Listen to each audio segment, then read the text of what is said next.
George Strait threw a surprise party for his wife, and his gesture moved everyone to tears. The October sky stretched endlessly above the Texas countryside, painted in shades of amber and crimson that only autumn in the Lone Star State could deliver.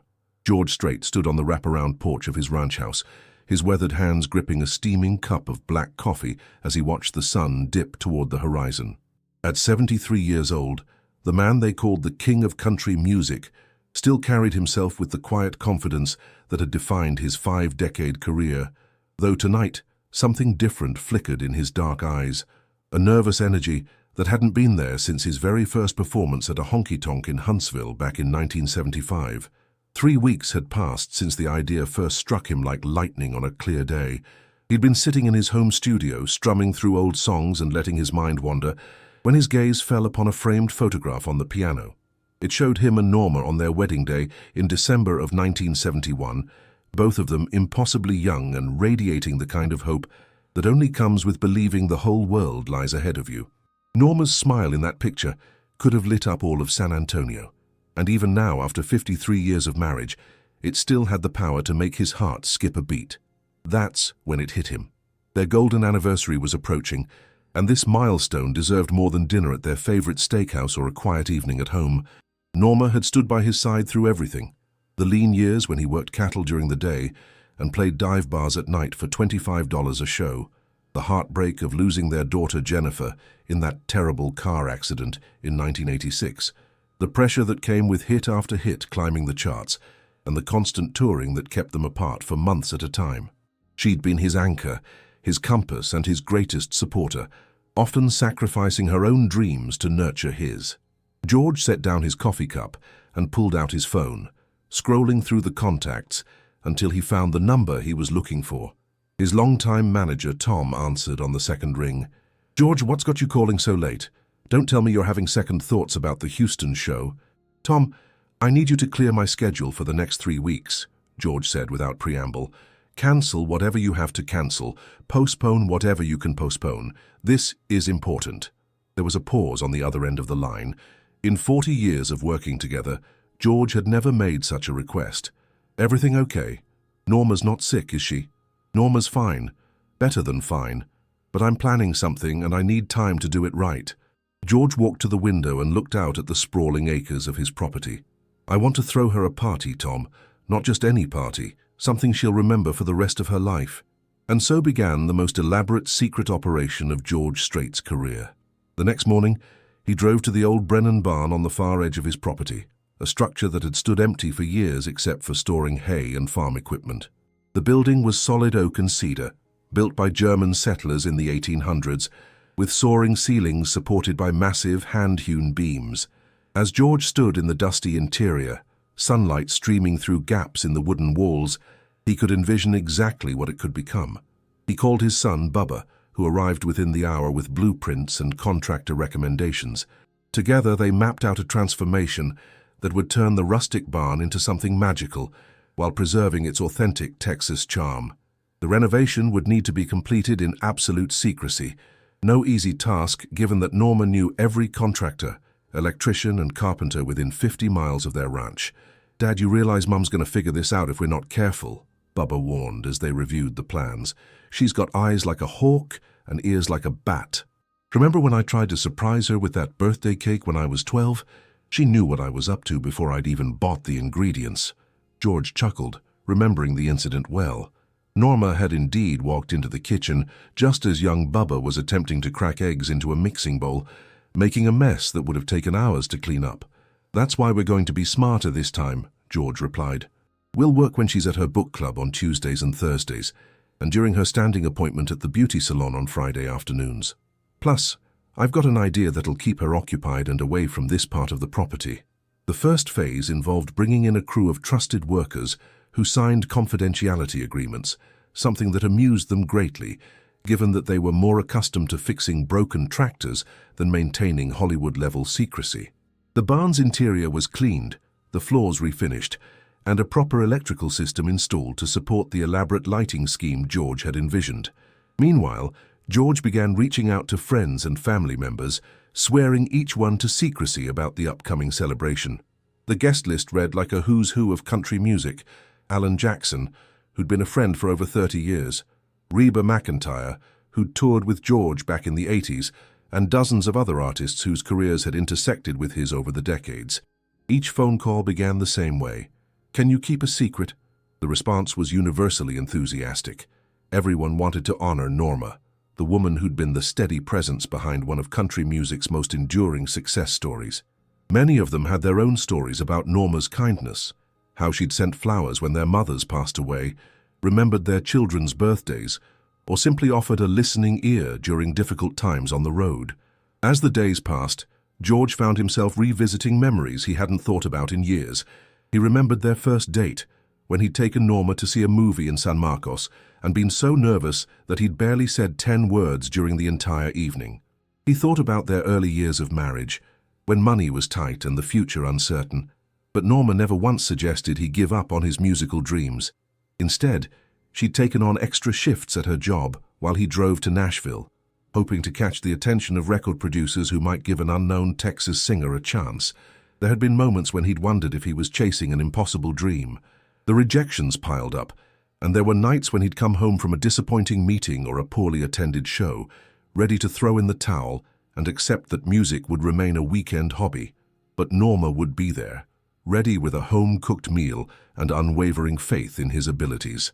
"You've got something special, George," she'd tell him during those dark moments. "I can feel it when you sing. The whole world's going to know it someday." Now, as he watched contractors string thousands of tiny lights throughout the barn's rafters, George marveled at how prescient her words had been. 61 number-one hits later, countless awards and accolades, and a legacy that had influenced generations of country artists, he was widely regarded as one of the greatest entertainers in American music history. But none of it would have meant anything without Norma beside him. The transformation of the barn progressed rapidly. Professional photographers were hired to create massive prints of photographs spanning the couple's entire relationship, images that would be suspended from the ceiling like memories floating in space. A sound system worthy of a concert venue was discreetly installed, hidden behind decorative elements that maintained the barn's rustic aesthetic. Local florists worked around the clock to create arrangements featuring Norma's favorite flowers: bluebonnets, Indian paintbrush, and yellow roses, the state flower of Texas. As the project neared completion, George realized he needed one final element to make the evening truly perfect. He retreated to his home studio and began working on something he hadn't attempted in years, writing a completely new song. This wouldn't be a commercial venture or something designed for radio play. This would be personal, intimate, a musical love letter that captured everything Norma meant to him. The melody came first, flowing from his guitar like water from a spring.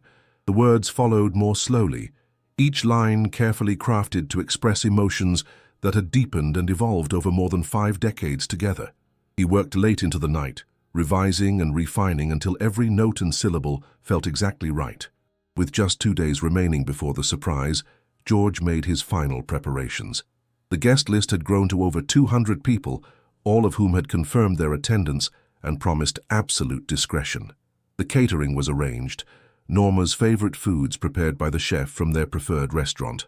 Even the weather seemed to be cooperating, with clear skies and mild temperatures forecast for the evening. But as George stood in the completed barn, surrounded by the visual story of his life with Norma, he felt a flutter of nervousness in his chest. What if she didn't like surprises? What if all this elaborate planning was too much? They'd always been private people, preferring quiet celebrations to grand gestures. Then he looked up at one of the photographs hanging from the ceiling, a candid shot taken backstage at the Grand Ole Opry during his first appearance there in 1981. Norma was adjusting his tie, her face a picture of pride and love, completely unaware that the camera had captured the moment. In that image, George could see everything that had made their marriage work: Norma's selfless devotion, her quiet strength, and the way she'd always made him feel like he could conquer the world. Tomorrow night, it would be his turn to show her just how much that had meant to him. The surprise was ready, the guests were prepared, and somewhere in San Antonio, a woman named Norma Strait had no idea that her life was about to be celebrated in the most elaborate way her husband's grateful heart could imagine.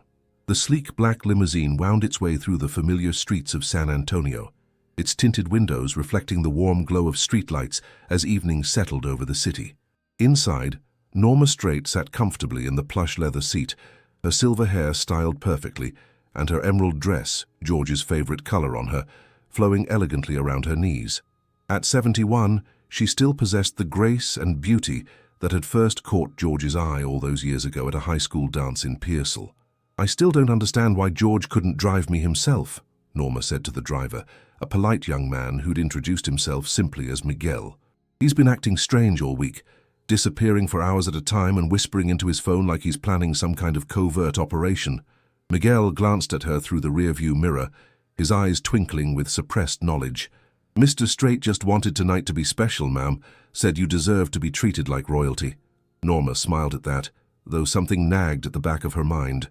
In 53 years of marriage, she'd learned to read George's moods and habits better than weather patterns. The past few weeks, he'd been different, distracted but excited, secretive but affectionate.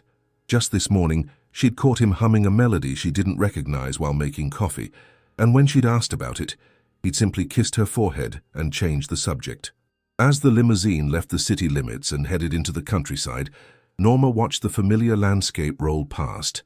These were the roads she'd traveled thousands of times, first as a young woman supporting her husband's dream, later as the wife of a country music superstar who somehow managed to stay grounded despite his enormous success. Every mile held memories. The small venue where George had played one of his first paying gigs, the diner where they'd celebrated his first recording contract, the church where they'd mourned their daughter Jennifer, and somehow found the strength to continue living. "Miguel, are you sure you know where you're going?" Norma asked as the limousine turned onto a dirt road she didn't immediately recognize. "Giuseppe's Italian restaurant is back toward town, not out here in cattle country." "Trust me, Mrs. Strait," Miguel replied, his voice gentle but mysterious. "Mr. Strait gave me very specific directions." As they drove deeper into rural Texas, Norma felt a flutter of anticipation, mixed with mild concern. The landscape outside was beautiful in the dying light, rolling hills dotted with live oaks, pastures where cattle grazed peacefully, and that endless sky that made everything feel possible. But this wasn't the way to their anniversary dinner, and George's absence was becoming more puzzling by the minute. The limousine slowed as they approached what appeared to be the entrance to a ranch. Norma could see lights twinkling in the distance, warm and inviting against the darkening sky. As they drew closer, she realized the lights were strung throughout the branches of ancient oak trees, creating a canopy of stars that seemed to dance in the gentle evening breeze. "Miguel, where are we?" Norma asked, her voice barely above a whisper. Before the driver could answer, the limousine came to a stop in front of what appeared to be an old barn, but unlike any barn Norma had ever seen. The structure glowed from within, light streaming through carefully placed windows and doorways, transforming the rustic building into something magical. Hundreds of tiny bulbs outlined its roofline and wrapped around its supporting posts, while larger lanterns hung from shepherd's hooks planted throughout the surrounding area. The limousine door opened, and instead of Miguel stepping out to assist her, Norma found herself looking up at a young girl with long brown braids and a white dress embroidered with blue bonnets. The child couldn't have been more than 9 years old, and she held a bouquet of fresh Texas wildflowers that seemed to glow in the ambient light. "Mrs. Strait," the little girl said with a shy smile, "my name is Emma. I'm supposed to take you inside." Norma looked around, searching for some sign of George or an explanation for this unexpected turn of events. The countryside was quiet, except for the gentle sound of wind through the trees and the distant lowing of cattle. The air carried the scent of honeysuckle and cedar, along with something else, the faint aroma of her favorite perfume, as if someone had been expecting her. "Emma, sweetheart, do you know where my husband is?" Norma asked, accepting the child's small hand as she stepped from the limousine. "He's waiting for you," Emma replied simply, beginning to walk toward the barn along a path lined with luminarias, paper bags filled with sand and votive candles that created pools of warm light every few feet. "He told me to tell you that tonight is about celebrating all the beautiful things in life." As they walked, Norma noticed details that made her breath catch. The path was scattered with rose petals, not just any roses, but the deep red variety that George had given her on their first Valentine's Day as a married couple. The luminarias weren't randomly placed. They traced the outline of a heart, large enough that she couldn't see its full shape from ground level, but somehow sensed its presence. "Emma, how do you know my husband?" Norma asked as they approached the barn's entrance. "My grandpa worked with Mr. Strait a long time ago," Emma explained, stopping before two massive wooden doors that had been polished to a honey-colored shine. "Grandpa says Mr. Strait is the kind of man who remembers everyone who helps him, no matter how small the help might be." Before Norma could ask another question, Emma reached up and grasped the large iron handles of the barn doors. "Are you ready, Mrs. Strait?" Norma felt her heart begin to race, though she couldn't say exactly why. Something momentous was waiting beyond those doors.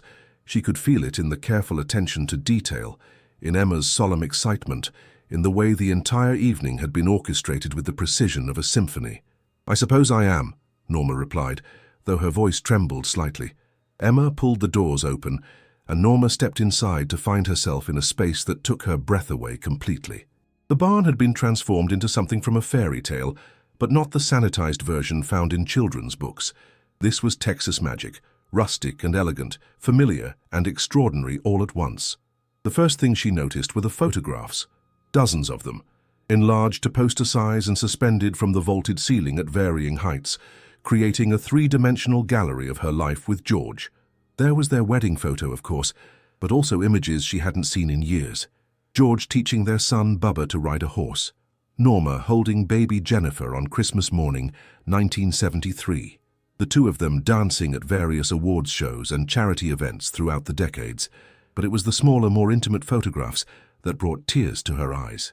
George had somehow found pictures from their private moments, snapshots taken during family vacations, candid shots from backstage at concerts, images of quiet evenings at home that she'd forgotten anyone had captured. The cumulative effect was overwhelming, their entire shared history floating around her like memories made manifest. The barn's floor had been covered with polished wood planks that gleamed under the warm light of chandeliers. Not fancy crystal creations, but rustic fixtures made from antler and wrought iron that complemented the building's character. Round tables draped in white linen were scattered throughout the space, each one decorated with centerpieces featuring her favorite flowers, blue bonnets, Indian paintbrush, and yellow roses. At the far end of the barn, on a small stage framed by flowing white curtains, stood a single microphone and a guitar on a stand. The instrument gleamed under a spotlight, and even from a distance, Norma could see that it was George's favorite Martin guitar, the one he'd played at their wedding and continued to use for their most important moments together. But George himself was nowhere to be seen. "Where is everyone?" Norma whispered to Emma, her voice echoing slightly in the cavernous space. Emma smiled mysteriously and pointed toward the stage. "Just wait right here, Mrs. Strait. Count to 30 and then look up at that big picture right there." Norma followed Emma's pointing finger to a photograph hanging directly above the stage. An image of her and George taken just last year at their ranch, both of them sitting on their front porch swing, his arm around her shoulders, both of them laughing at something beyond the camera's view. It was a picture that captured not just their physical appearance, but the comfort and joy they'd found in each other's company after more than 5 decades together. As Norma began counting silently, Emma slipped away, disappearing through a side door that Norma hadn't noticed before. The barn fell completely silent, except for the gentle creaking of the photographs, swaying slightly in the air, and the soft whisper of her own breathing. 27, 28, 29. On 30, the lights dimmed throughout the barn, leaving only the spotlight on the empty stage. Then, from somewhere in the shadows came the first notes of a guitar, not amplified through speakers, but played live, the acoustic sound resonating naturally through the wooden structure. Norma recognized the melody immediately. It was "I Cross My Heart," the song George had recorded for the movie Pure Country in 1992, but which had become their unofficial anthem long before that.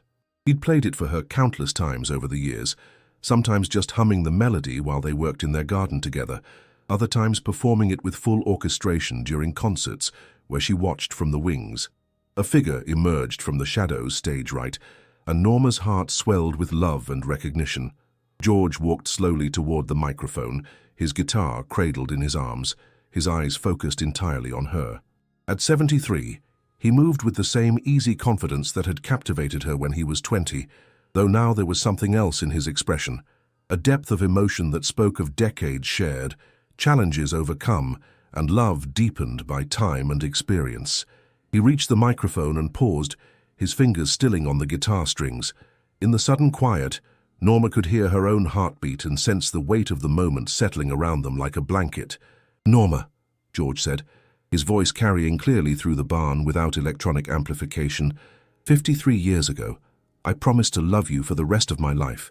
Tonight, I want to show you just how completely you've filled that life with meaning." He began to play again, his voice joining the guitar in the opening lines of their song. But as the familiar words washed over her, Norma felt something unexpected happening. Her knees grew weak, and her vision blurred as emotions she couldn't immediately identify surged through her chest. This was beautiful, more beautiful than anything she could have imagined, but it was also something else. It was a catalyst, triggering a realization that had been building in her heart for months, maybe years. Tonight wasn't just about George celebrating their marriage.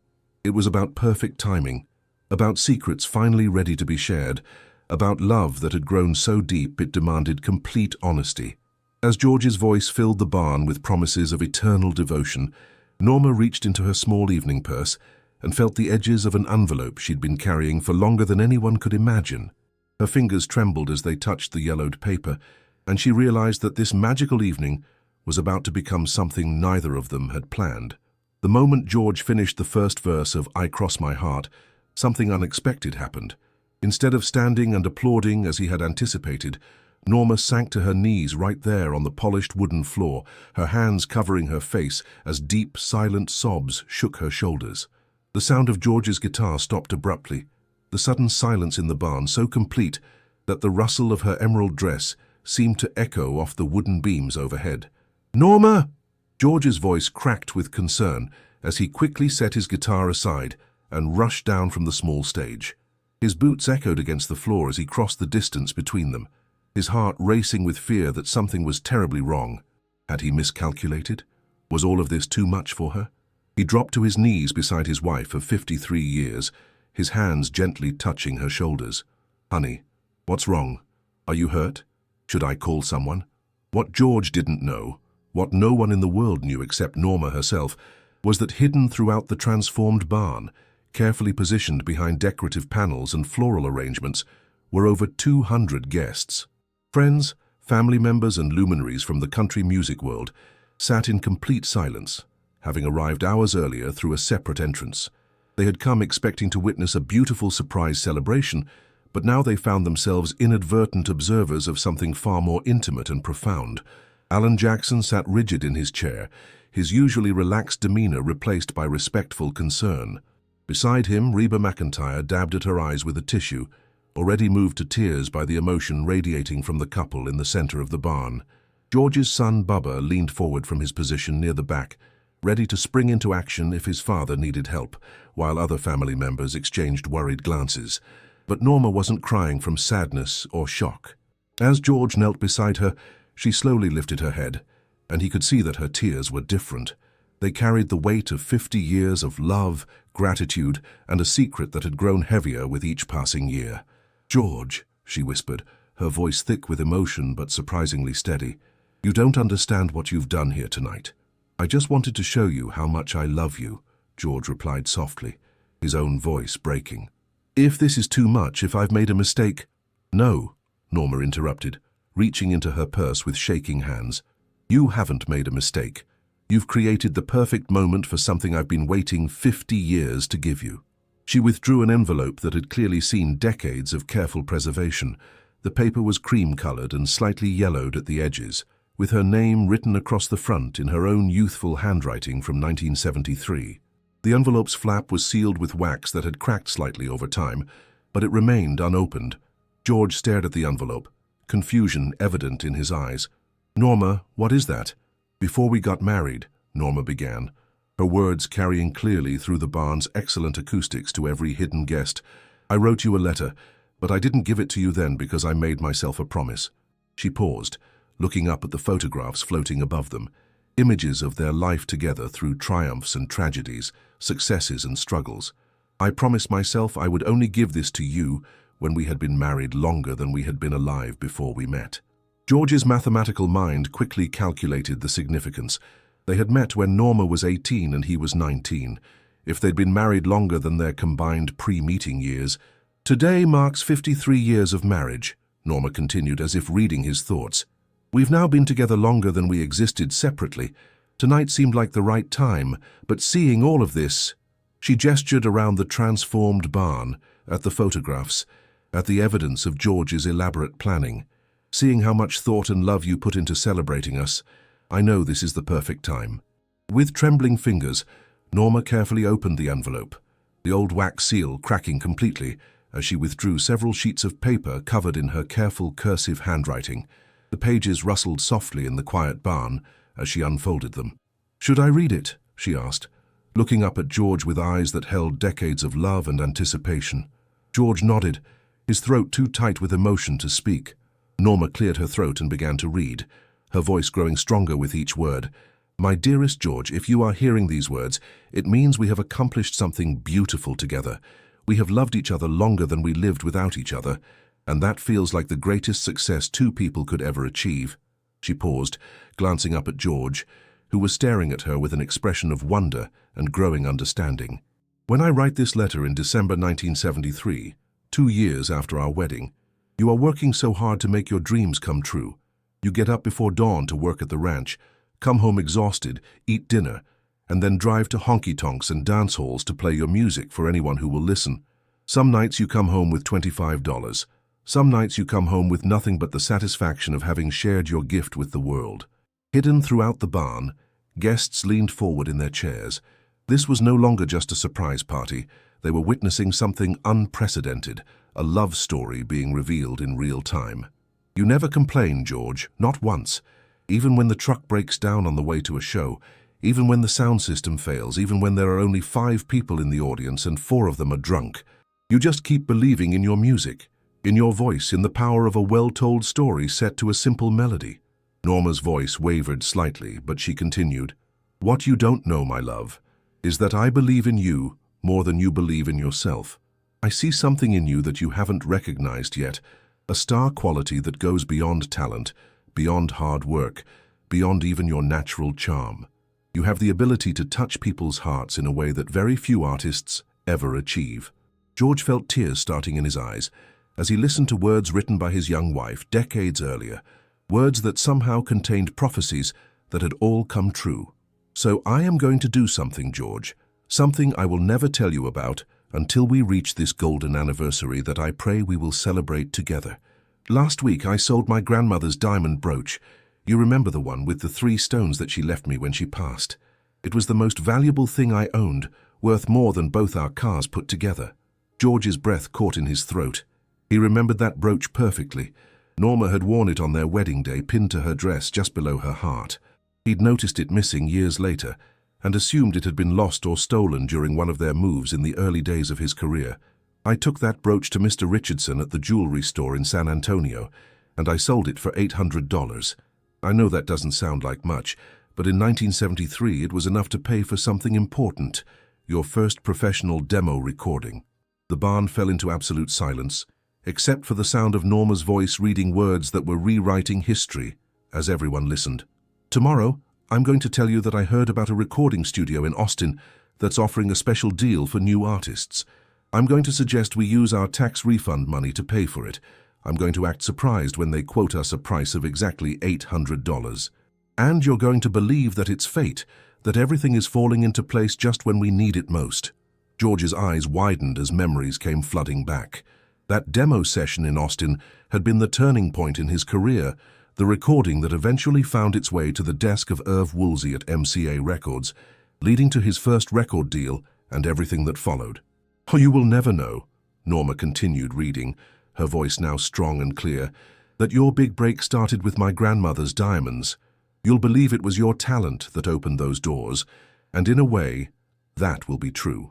But I wanted you to have that chance to show your talent to the world, and sometimes love means making sacrifices that the other person never knows about." The tears were flowing freely down George's face now as the magnitude of what Norma was revealing sank in. His entire career, 61 #1 hits, millions of albums sold, a legacy that would outlive them both, had begun with his wife's secret sacrifice. "If we make it to our golden anniversary," Norma read from the final paragraph, "and you are hearing these words, Then my gamble paid off in ways I can't even imagine as I write this. I love you, George Strait, not just for who you are today, but for who I know you will become. I love you enough to bet my most precious possession on your dreams." Norma folded the letter carefully and looked up at George, who was staring at her with an expression of absolute amazement. "The demo recording," he whispered, his voice barely audible. "All these years, I thought." "You thought it was destiny," Norma finished with a gentle smile. "And maybe it was. Maybe destiny just needed a little help from someone who loved you enough to make sure you got your chance." Around them, hidden in the shadows of the decorated barn, 200 guests sat in stunned silence, many of them crying openly as they witnessed this revelation of love and sacrifice that had literally changed the course of music history. George reached out and took the letter from Norma's hands, reading it again silently, his lips moving as he processed words that were reshaping his understanding of his own story. When he finished, he looked up at his wife, this woman who had loved him so completely that she'd given up her most precious inheritance to launch his dreams. "Norma," he said, his voice filled with awe and gratitude, "do you realize what you're telling me? Do you understand what this means?" Before she could answer, George stood up and, still holding the letter, walked back to the microphone on the stage. His movements were slow, deliberate, as if he were moving through a dream. "Ladies and gentlemen," he said into the microphone, his words carrying not just to Norma, but to every hidden guest in the barn. "Tonight was supposed to be about me surprising the woman I love, but it turns out she had a surprise of her own, one that's been waiting 50 years to be shared." Behind their concealed positions, the guests stirred with anticipation, realizing that they were about to witness something extraordinary, something that would become part of country music legend. George stood at the microphone, Norma's 50-year-old letter trembling in his hands, as he looked out over what appeared to be an empty barn, but which he knew was filled with the most important people in their lives. The weight of what he had just learned was almost overwhelming. His entire career, everything he had accomplished, every award he had won, every song that had touched millions of hearts, it had all begun with his wife's secret sacrifice. "For 50 years, George continued, his voice carrying the gravity of someone processing a life-changing revelation in real time, "I believed that my success came from hard work, determination, and maybe a little bit of luck. I believed that my talent was finally recognized by the right people at the right time." He paused, looking down at Norma, who remained on her knees on the barn floor, watching him with eyes full of love and understanding. "What I've just learned is that there was no luck involved. There was only love, the kind of love that sacrifices everything for someone else's dreams." From behind the decorative panels throughout the barn, the hidden guests began to emerge slowly, carefully, as if they were witnessing something sacred that shouldn't be disturbed by sudden movements. Alan Jackson was the first to step into the light, followed by Reba McEntire, then dozens of others, family members, fellow musicians, friends from every era of George and Norma's life together. Norma gasped as she saw familiar faces appearing from the shadows, like ghosts materializing from her memories. There was her sister, Margaret, who had flown in from California. There was Tommy, George's old bandmate from the Ace in the Hole band, now grey-haired, but grinning through his tears. There was Miranda Lambert, who had often spoken about how Norma had mentored her during her early career, treating her like a daughter when she was just a scared young woman trying to make it in Nashville. "Oh my goodness," Norma whispered, struggling to get to her feet. George immediately jumped down from the stage to help her, and together they stood in the center of the barn as their loved ones formed a loose circle around them. Bubba Strait stepped forward first, tears streaming down his face as he looked at his parents, these two people who had somehow managed to build a love story that was still revealing new chapters after more than 5 decades. "Mom," Bubba said, his voice thick with emotion, "I can't believe you kept that secret for 50 years. Do you have any idea what that demo recording meant to all of us? What Dad's career has meant to millions of people around the world?" Norma looked around at all the faces staring at her with expressions of awe and gratitude, not just family members, but artists whose own careers had been influenced by George's music, industry professionals who had worked with them over the years, and friends whose lives had been touched by their generosity and kindness. "I never thought about it that way," Norma replied softly. "I just saw a man I loved who had a gift that the world needed to hear. The rest was just details." Reba McEntire stepped closer, her own eyes bright with tears. "Norma, honey, Those weren't just details. That sacrifice you made, it changed everything. George's music has been the soundtrack to so many people's lives. His songs have gotten people through divorces, celebrated their love stories, helped them remember their roots. All of that started with you believing in him enough to give up your most precious possession. George, still holding the letter, looked around at the faces of people who had shaped and been shaped by his career. He thought about all the times he had stood on stages like this, accepting awards and accolades, always thanking Norma for her support, but never truly understanding the depth of her sacrifice. "There's something else," George said, his voice growing stronger as he processed the enormity of what his wife had done. That brooch Norma sold. It wasn't just valuable because of the diamonds. It was the last thing she had from her grandmother, the woman who raised her after her parents died. It was her most precious connection to her family history, and she gave it up for a dream that might never have come true. The revelation hit the gathered crowd like a physical force. Many of them had known Norma's story, how she had lost her parents young and been raised by her grandmother in a small house outside of Pearsall. That brooch had been more than jewelry. It had been her heritage, her link to the woman who had shaped her into the strong, loving person she had become. Alan Jackson, never one for elaborate speeches, simply walked over to Norma and enveloped her in a bear hug that lifted her slightly off the ground. "Ma'am," he said in his distinctive drawl, "I don't know how to thank you for what you did. George's music, it's been like a compass for the rest of us. Showed us how to stay country, how to stay real, how to tell stories that matter." As Alan stepped back, other guests began approaching the couple, each one offering their own words of gratitude and amazement. The formal structure of what was supposed to be a surprise party had completely dissolved into something organic and beautiful, a spontaneous celebration of love, sacrifice, and the way one person's faith in another can ripple out to touch countless lives. Miranda Lambert approached Norma with tears in her eyes. "Mrs. Strait, I need you to know something. When I was starting out, scared and broke and wondering if I had what it took to make it in this business, you took me aside at a festival in Houston. Do you remember what you told me?" Norma shook her head, overwhelmed by the number of people and stories surrounding her. "You told me that talent was only half the equation," Miranda continued. "You said the other half was having someone who believes in you more than you believe in yourself. You said I needed to find that person and hold on to them tight.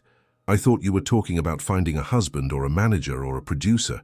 Now I realize you were sharing the secret of your own success, the secret of what made George's career possible." George listened to this exchange with growing amazement. Even now, decades later, Norma was still teaching people about love and sacrifice without even realizing it. Tommy stepped forward, his weathered face creased with emotion. "George, buddy, I was there in that studio in Austin when you recorded that demo. I remember how nervous you were, how you kept saying you couldn't believe you were finally getting a real shot. I remember the engineer telling us that the session was paid for in cash, $800 in 20s and 50s, like someone had been saving up for a long time." George's eyes widened as another piece of the puzzle fell into place. "You remember that? I remember thinking it was strange that someone our age would have that much cash just lying around," Tommy continued. "Most of us were living paycheck to paycheck in those days. But you said it was tax refund money, and we believed you because we had no reason not to." Norma reached out and took George's free hand in both of hers.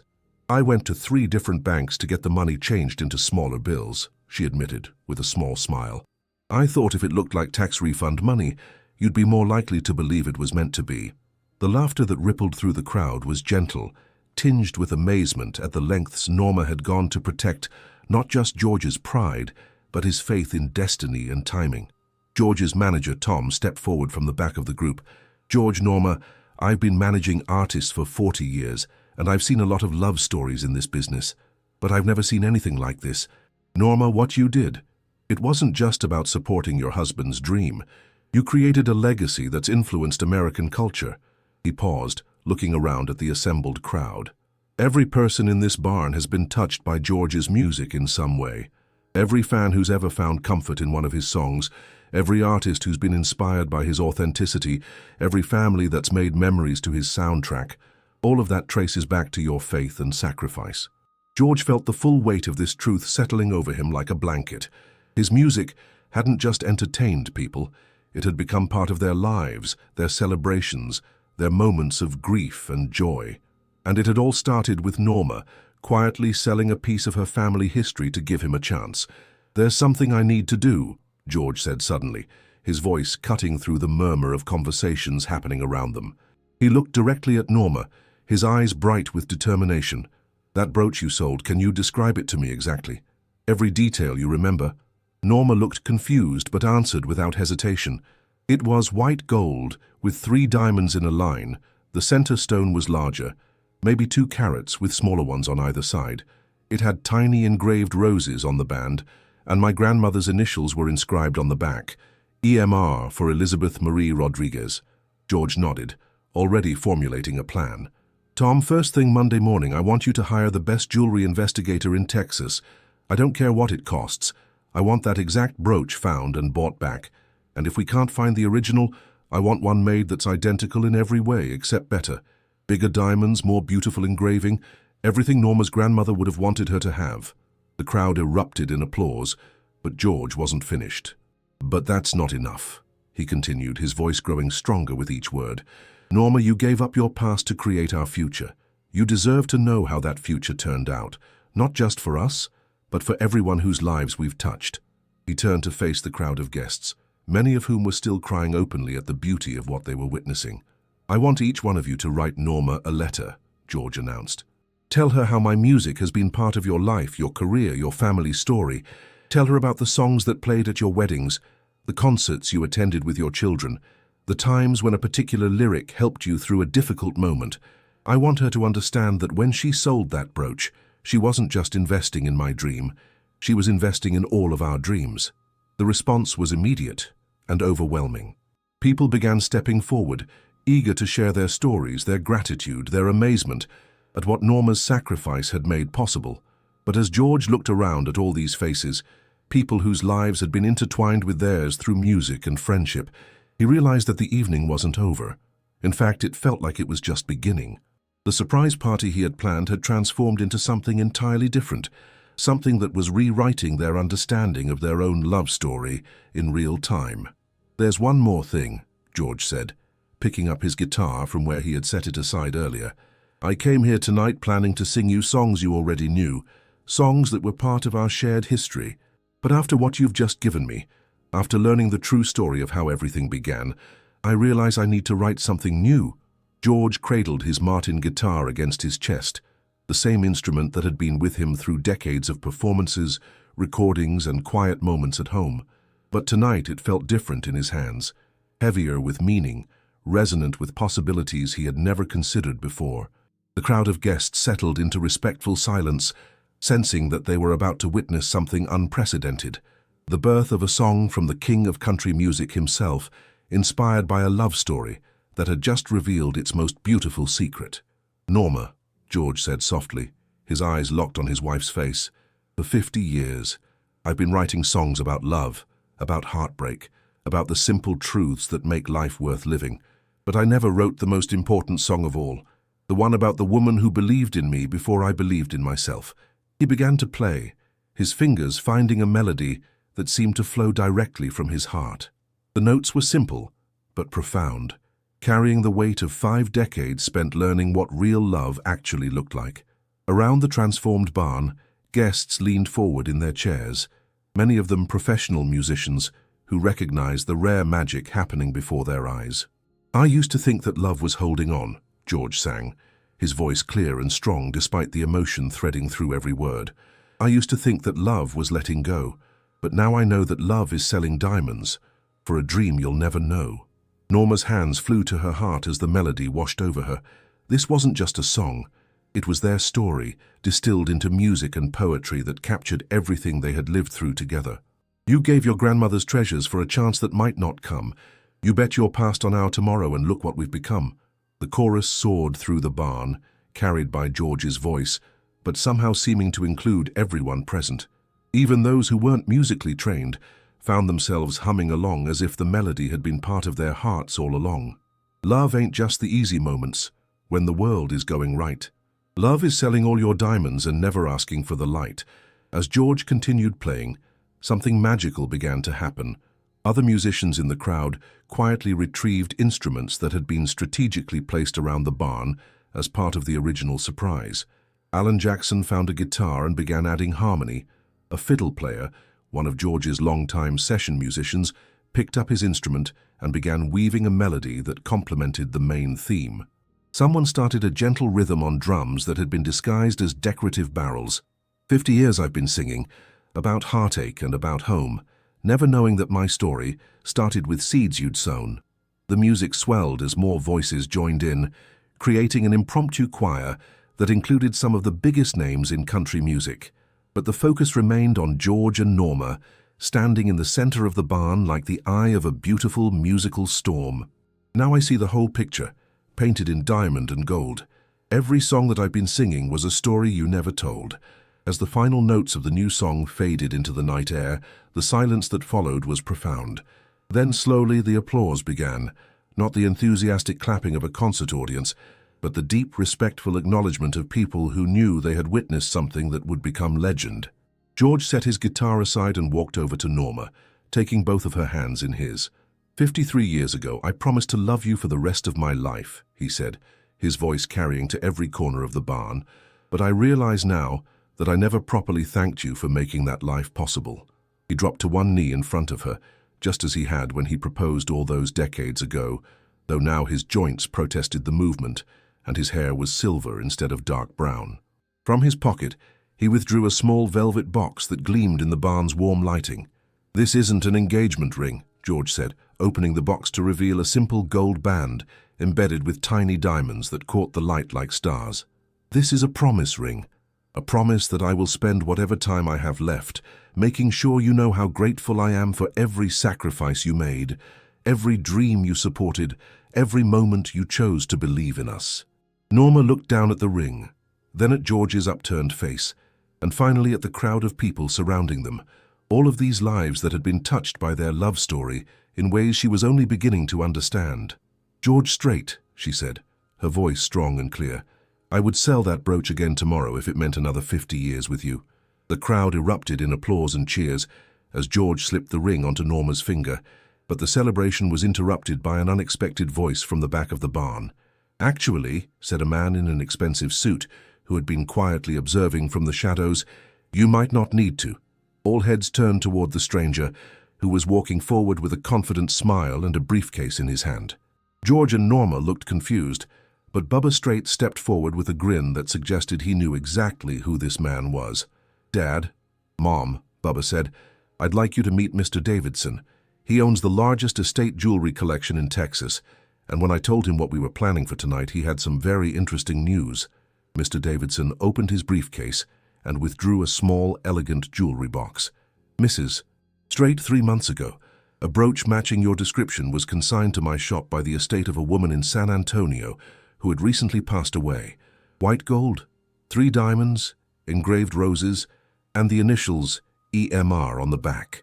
Norma's eyes widened as she stared at the box in the man's hands. That's impossible. I sold it 50 years ago. According to the paperwork, Mr. Davidson continued, the original buyer was a woman named Mrs. Richardson, the wife of the jeweler you sold it to.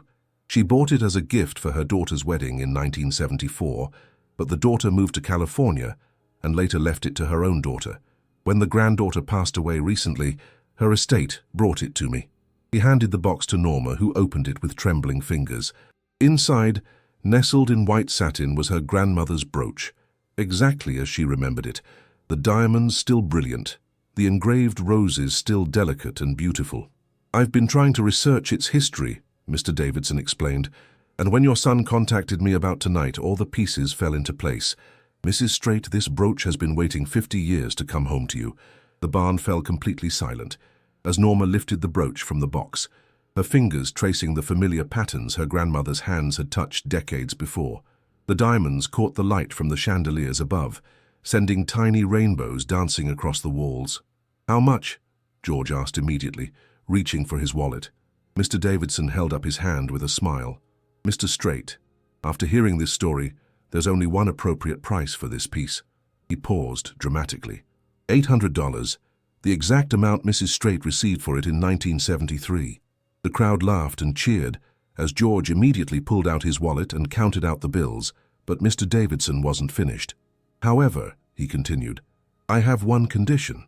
Mrs. Strait, I want you to wear this brooch to next year's Country Music Awards. I want the whole world to see that some things, love, sacrifice, family heritage, always find their way back home. Norma nodded, tears streaming down her face as George fastened the brooch to her dress, right over her heart, exactly where she had worn it on their wedding day. As the evening continued, the celebration transformed into something organic and beautiful. The formal dinner George had planned was forgotten, as guests shared stories, sang songs, and celebrated not just an anniversary, but a love story that had literally changed the course of American music.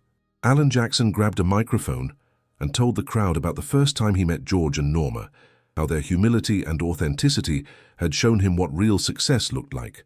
Reba shared memories of Norma's kindness during difficult times in her own life. Young artists spoke about how George's music had inspired them to stay true to their roots.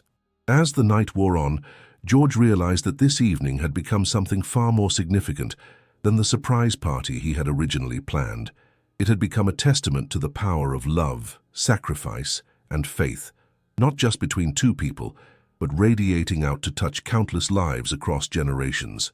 Near midnight, as the formal celebration began to wind down, George took the microphone one final time. Friends, he said, I want to thank you all for being here tonight, for keeping our secret and for helping us understand just how blessed we've been.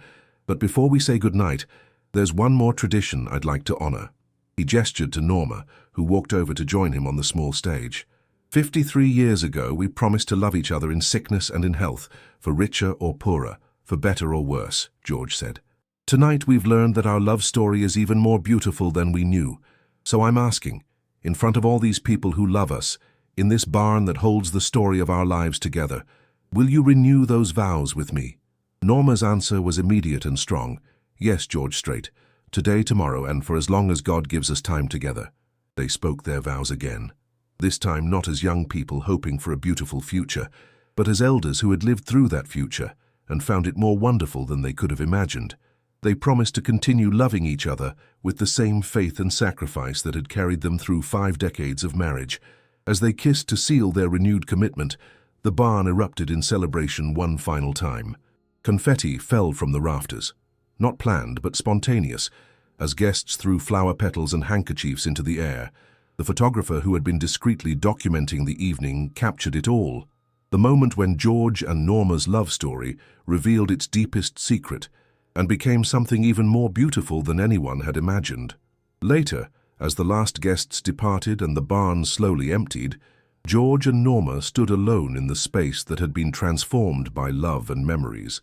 The photograph still hung from the ceiling, gently swaying in the night breeze that drifted through the open doors.